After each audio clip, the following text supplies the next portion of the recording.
एक मेहनती और ईमानदार नौजवान बहुत पैसे कमाना चाहता था, क्योंकि वह गरीब था और बदहाली में जी रहा था। उसका सपना था कि वह मेहनत करके खूब पैसे कमाए और एक दिन अपने पैसे से एक कार खरीदे। जब भी वह कोई कार देखता तो उसे अपनी कार खरीदने का मन करता। कुछ साल बाद उसकी अच्छी नौकरी लग गई, उसकी शादी भी हो गई। कुछ ही वर्षों में वह एक बेटे का पिता भी बन गया। सब कुछ ठीक चल रहा था, मगर फिर भी उसको एक दुख सताता था कि उसके पास उसकी अपनी कार नहीं थी। धीरे धीरे उसने पैसे जोड़कर एक कार खरीद ली। कार खरीदने का उसका सपना पूरा हो चुका था और इससे वह बहुत खुश था।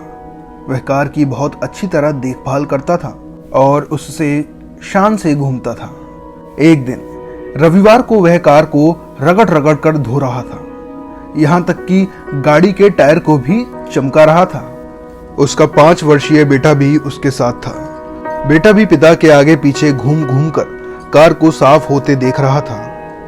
कार धोते धोते अचानक उस आदमी ने देखा कि उसका बेटा कार के बोनट पर किसी चीज से खुरच खुरच कर कुछ लिख रहा था।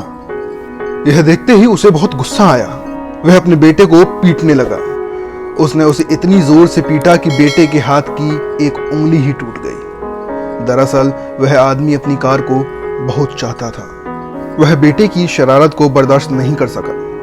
बाद में जब उसका गुस्सा कुछ कम हुआ तो उसने सोचा कि जाके देखूं कि कार में कितनी खरोच लगी है। कार के पास जाकर देखा तो उसके होश उड़ गए। उसे देखकर बहुत गुस्सा आ रहा था। वह फूट फूट कर रोने लगा। कार पर उसके बेटे ने खुरच कर लिखा था, पापा आई लव यू।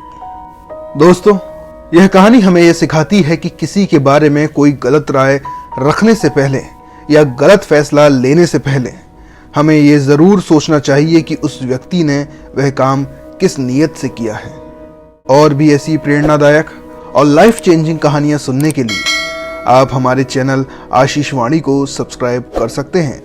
धन्यवाद।